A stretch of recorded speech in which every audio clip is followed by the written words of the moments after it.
Good morning, ladies and gentlemen. Welcome to my channel. We are in Rahu and Ketu study part 14. Personal note before I get started. Why is this important to study Rahu and Ketu? Why so many videos? Why so much detailed study, right? First of all, I want you to remember and always keep this in mind. Study Rahu and Ketu with regard to personal context of your life. Your personal context. This is not something which is universally applicable to all people everywhere in the same way. Why? We are born in different parts of the world. We are in different countries, different race, culture, religion. So many factors, so many personal circumstances that dictate your life. So don't go to an astrologer and think some guy who presents you with a universal kind of a thing. There's nothing like that. Okay? There's no universal business. It's all individual. Earth is full of variety. Human beings are full of variety, and that's what makes it beautiful. So evaluate it in context with your personal life. Does it apply to you? How does it apply to you? How is this Rahu and Ketu playing for me personally in my life? With everything that is going on with me. That's the crucial part. You got to keep it in mind. That's why I bring all this study material to you, so you can evaluate for yourself. Because I can't evaluate for you using your personal context of life. What defines you? Where are you born? Which country? What's your family like? What's your economic circumstances like? What is your race, culture, religion like? Everything defines how you think, how you act, how you will implement this Rahu Ketu in your life. Okay, let's get started. Part 13, we now come to the Rahu in Swati Nakshatra in Libra. In the heart of Libra is Swati, the independent one, the independent thinker, the traveler, the constant moving energy. It's a moving nakshatra in a moving sign. So you can't have more motile energy than in Swati. Swati are independent thinkers. They are originators. They are leaders. They are diplomats. They are seriously brainy people. Okay? And this is the brainy part of Libra. Brainy as an intellectual brainism. Individuality is the key theme of Swati. The name Swati stands for me. Who am I? Individual. It's that Arcturian energy. If you are star seeds watching this, pay attention to this. Swati Nakshatra stands for the Arcturus, the Arcturian constellation. Okay? So Rahu in Swati, Rahu is first of all an unorthodox guy. He wants to do everything differently. He's very shrewd, very intelligent, very cunning, very clever. And put in Swati, he becomes even more amplified. The maximum amplification of Rahu, you might say. Swati encourages that originality. Swati wants originality. Swati wants individuality. Who am I in this whole circus called Earth? What am I here to do? What is my style? What do I bring to the table? That's Swati. On the other side, Ketu is goes between Bharani and Ashwini Nakshatra. And that we shall examine in the oncoming slides. Now, if you're new to my channel, you can like, share, subscribe, put notifications, and you can skip this beginning part, the introduction to Rahu and Ketu. I would suggest go through it once again because it refreshes your mind. What is Rahu and Ketu will follow, followed by the pie chart. Okay? Analysis. So let's get cracking. So number one, the classical characteristics of Rahu and Ketu as described by the classical Vedic literature. Okay, what is Rahu and Ketu? These are the north and the south nodes of the moon found by the virtual points, which are the intersection points between orbit of the moon around the earth and orbit of the earth around the sun. So basically, if you take two ellipses, it will form two intersection points. Yeah.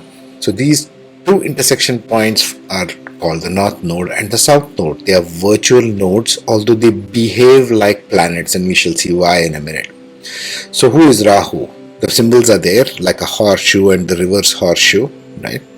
This is typically how it is portrayed in Western astrology, so I'm using the same symbol here. Rahu is mythologically depicted as the severed head of a demon, symbolizing constant, endless, insatiable hunger and appetite, be it sensual or physical, yet it is unable to hold on to or grasp it. Rahu is the one who constantly wants something. Think of it as a live head only, not the body. Okay, so it can't hold on to anything or be satisfied even if it gets that thing, since it has no arms or body or stomach, right? Just a head which is alive. This gives Rahu the title of Bhogakaraka, or meaning one who is after sensory materialistic pursuits. So think any earth sign, for example, they want sensory materialistic pursuits. Or think any of the signs, literally, whatever they are after, Rahu wants that, and wants that very badly, and goes after it with everything.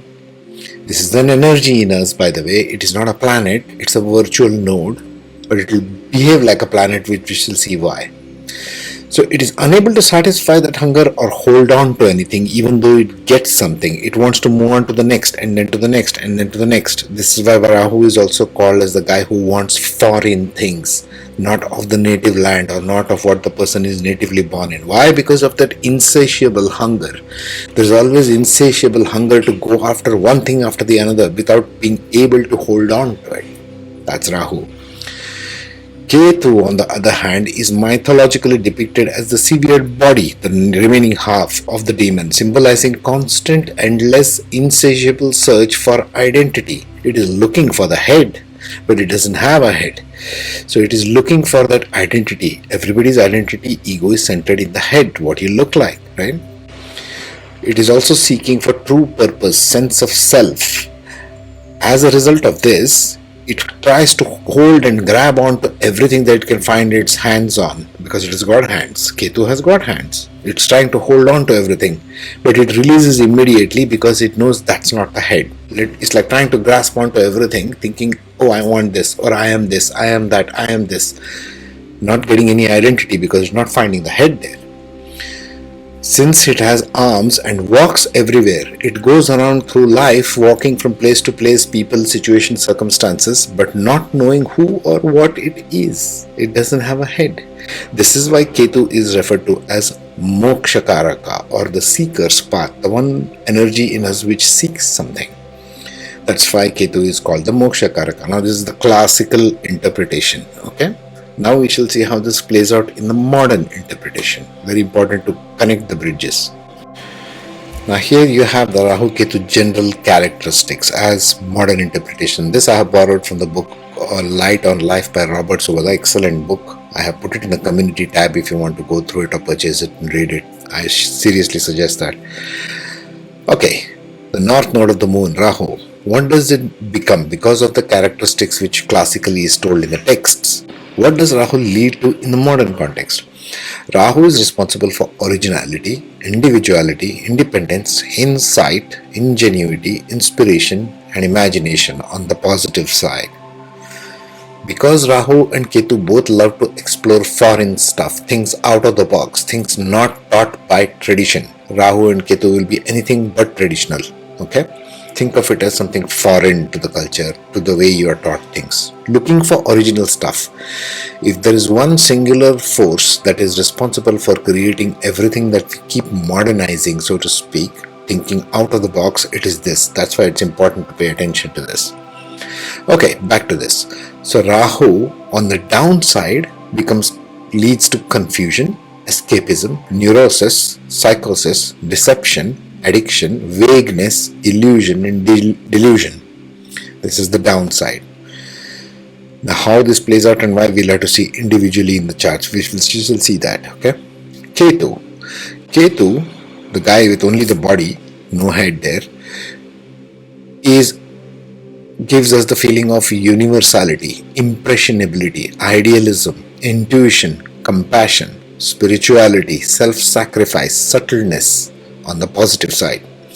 On the downside, it can lead to eccentricity, fanaticism, explosiveness, violence, unconventionality, amorality, iconoclasm, impulsiveness, and emotional tensions. This is on the downside. This is what it plays out, and Rahu-Ketu is typically an axis, like it is shown over there, right? Rahu-Ketu, let me remove myself for the time being from that axis, okay? There you are. So you see it as an axis, okay? 180 degrees apart. And it can play out in any one of the opposite houses. It can play out in 1, 7, 2, 8, 3, 9, 4, 10, etc., etc. We will see that later. But this axis becomes a definition point of where in your life, in your different houses, are you looking for these two aspects, and they are always opposite to each other, as you can see. Okay, to stand opposite to each other. So if it plays out in second house, it detaches itself from the 8th house. If Rahu is in second house, Ketu will be in the 8th house. You see what I mean? And so you will bring the 8th house aspect with these aspects shown here, second house with that aspect shown over there. Of course, it plays out with something called as dispositors. We shall see that next. Now, if you go to a traditional Vedic astrology, they will go on and on endlessly about dispositors. What the hell is a dispositor? It's an invented term by the Vedic astrologers. It has no meaning of its own. It shows the disposition. And what's the story on this?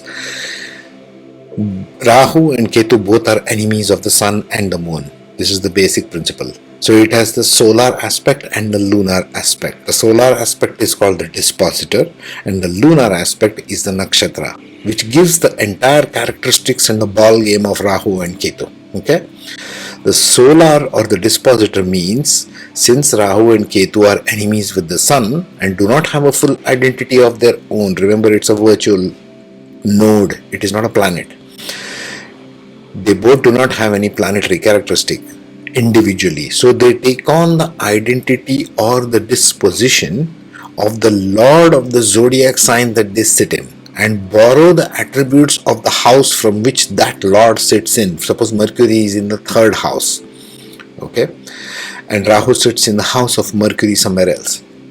So it will borrow the attributes of Mercury sitting in that 3rd house and bring it to that particular house, wherever Rahu is sitting in. Got it? Nakshatras. Since Rahu and Ketu are enemies with the moon and do not have a full identity of their own, individually they take on the shade of personality. Nakshatra is essentially a shade of personality. It's coloring of a personality. It's seeing the world through different colored glasses that they sit in and borrow the nakshatra traits and attributes which color their propensities. So Rahu and Ketu do two things at the same time. At the solar level, it goes with the dispositor, that is all of the planets, physical planets, Mercury, Mars, Venus, Sun, Moon, so on. So they take on the attributes of whichever house they are sitting. If it sits in, Rahu sits in Cancer, you have to look for where Moon is sitting, which house, and what it is doing there, and even the Moon nakshatra. If it is sitting in Leo, Rahu in Leo, that means you have to look for where Sun is sitting and which nakshatra and which house. So it will bring those attributes. That's the way you have to analyze this. Okay. Let's see some aspects of which house they play in and why. Now there are some vital aspects that you need to keep in mind when evaluating Rahu and Ketu, because this is important especially for people who are sort of looking for self-development, to understand where they are coming from. If you're not interested in changing yourself, this entire channel is useless for you.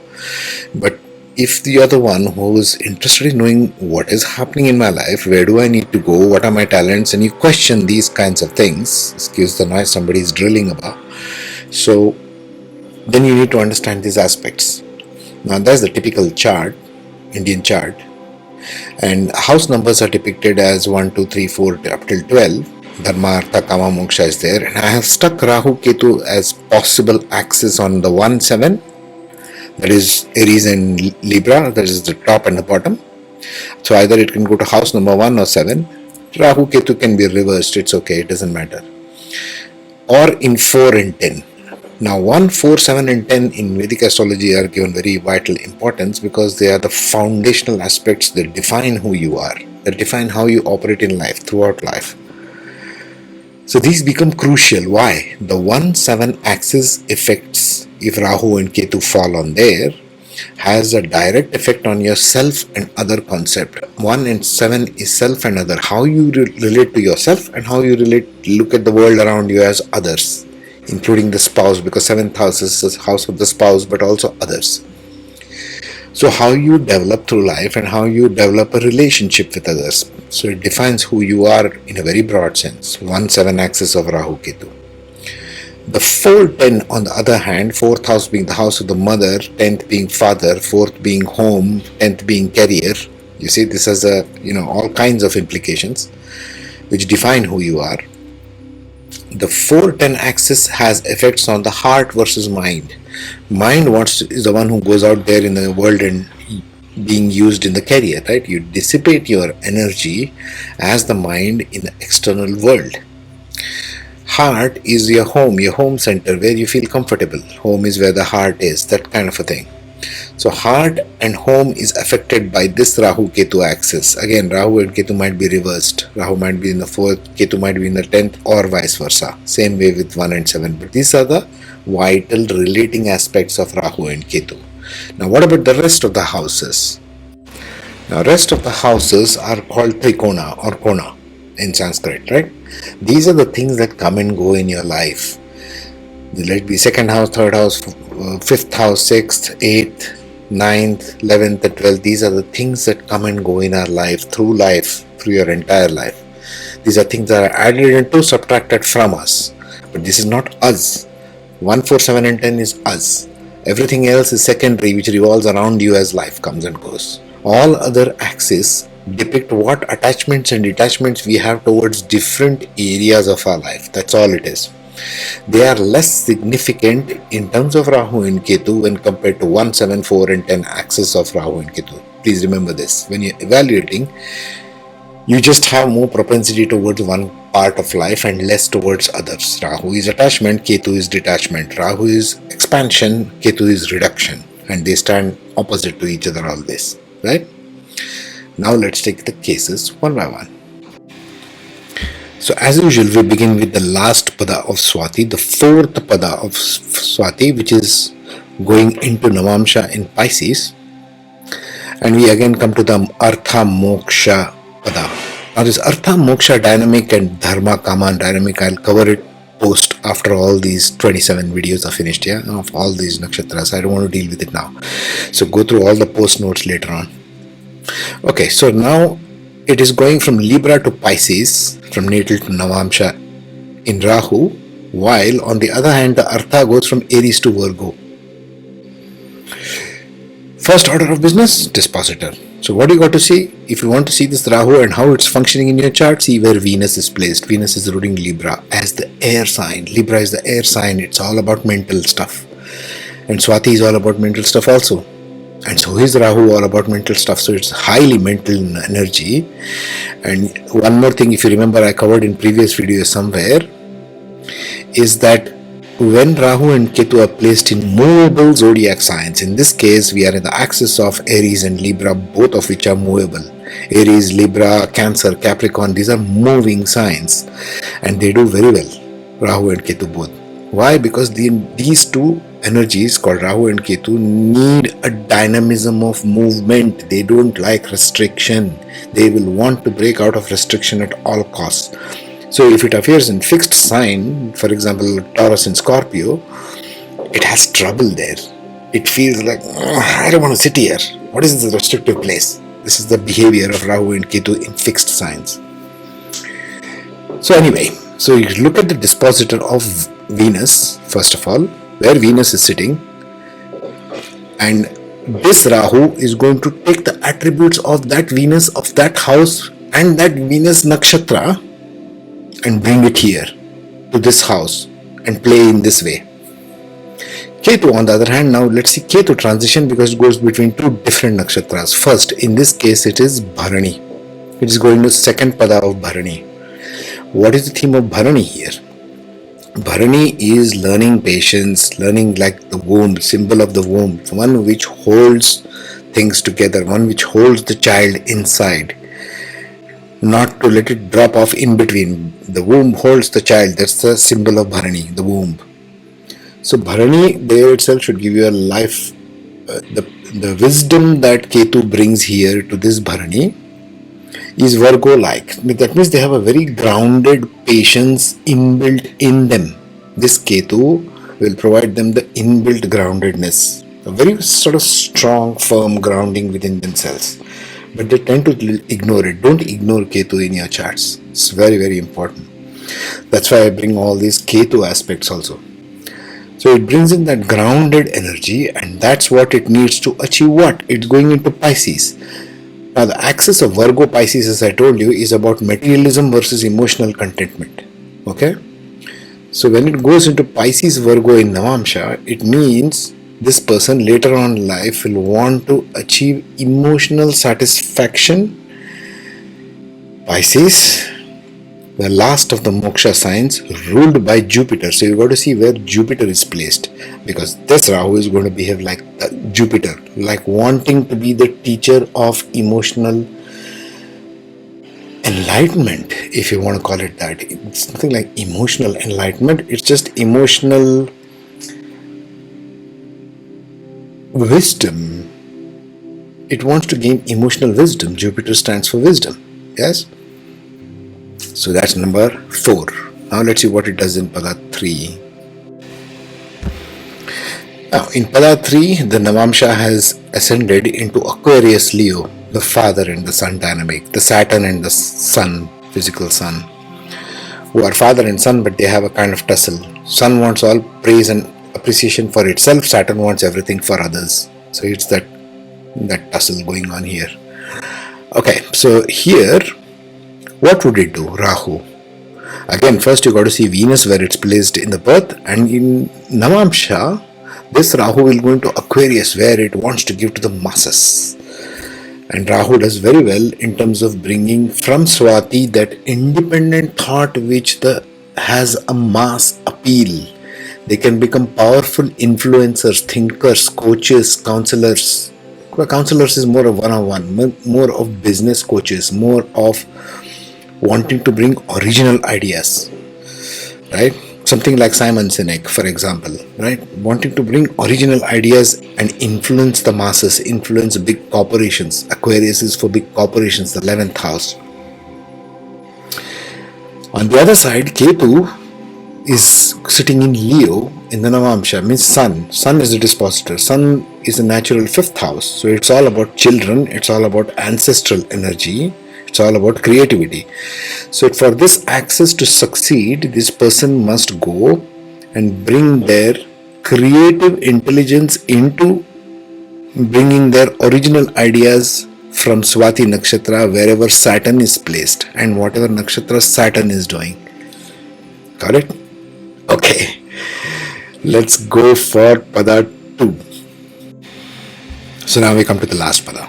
Last Pada is about what? Kama and Dharma. So, Kama and Dharma, here we are talking about Sagittarius and Gemini in the Navamsha. Birth chart, obviously Venus and Mars, you go to see where they are placed. That will always be ruling. Navamsha is how it graduates or how it behaves with the spouse. We shall cover that in another series. So, here we are talking about Gemini to Sagittarius. What is the Gemini to Sagittarius axis define? It's the Guru Shishya. It is the teacher and the student. Okay? Sagittarius is the teacher, Gemini is the student. Gemini is the one who is learning. Sagittarius is the one who teaches. Okay, the 3rd and the 9th house. Right, so here what we got to see. First of all, Sagittarius in Swati. So it wants to bring in original wisdom, original thought. Swati is all about originality. Rahu is all about originality. Again, these people can become great thinkers, great writers maybe.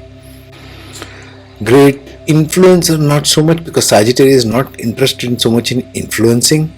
They might be more like loners in this case. They might be more like seekers, seeking spiritual wisdom, because Sagittarius wants that. And Swati wants to provide it in an original way so they can become a little bit of loners. So what does that Sagittarius need? What does that Jupiter need? It needs the assistance of Mercury. Mercury is sitting in the Kama Pada, meaning it has a desire to bring intellectual knowledge from Ashwini now, who is the initiator. What is the themes of Ashwini? This is how we get clues from everywhere. Ashwini is the initiator. Ashwini is ruled by Mars, so it wants to initiate everything. Now Ashwini here through Gemini wants to bring in that intellectual knowledge as an initiating mechanism, meaning this initiator and original thinker dynamic will come in. Initiator from Ketu in Gemini and Rahu in Sagittarius. So you got to see where Mercury and Jupiter are placed, and you want to bring the qualities of that Mercury into whatever house nakshatra Jupiter is placed in, what it looks at from the 5th and the 9th aspect. That's how it works. Right, let me leave you with this much. Tomorrow or next, whenever, we shall cover the Chitra Nakshatra. Okay, meanwhile, take care, be safe. So, in Padato, what do we see? We see the Navamsha. We are always focusing on Navamsha because the birth is the same. We are talking about Venus and Mars, right? Libra is Venus, Aries is Mars. So, you got to see those dispositors by default. Don't even look at me for that. But now we are talking about Navamsha transitions because that gives the transit or maturity of Rahu and Ketu. So Navamsha we are talking about, and Rahu-Ketu we are talking about Capricorn Cancer. So it's the mind versus heart. The 4th and the 10th house. It's all about mother and father. It's all about work and home, right? That dynamic. So we are talking about Rahu where it sits, and in Capricorn also it does well in Navamsha because Capricorn dispositor is Saturn, right? But here Saturn wants to get original. So check the nakshatra of Saturn where it is sitting and which house it is sitting in. That's where this person wants to bring originality. But Capricorn is slightly different from Aquarius. It's not so much about other people, it's about what work they must do as individuals. It's your individual career, work, job, business, etc. Capricorn is about 10th house, career, business, jobs. So think of that. On the other side, what does this Capricorn need? What does this Saturn need? It needs Cancer. It needs to bring in that emotional counterpart, emotional reason why you need to do whatever you need to do. It needs the sanction of the heart in order to go towards that Saturn and accomplish it fully, properly. Okay? Let's see the last one now.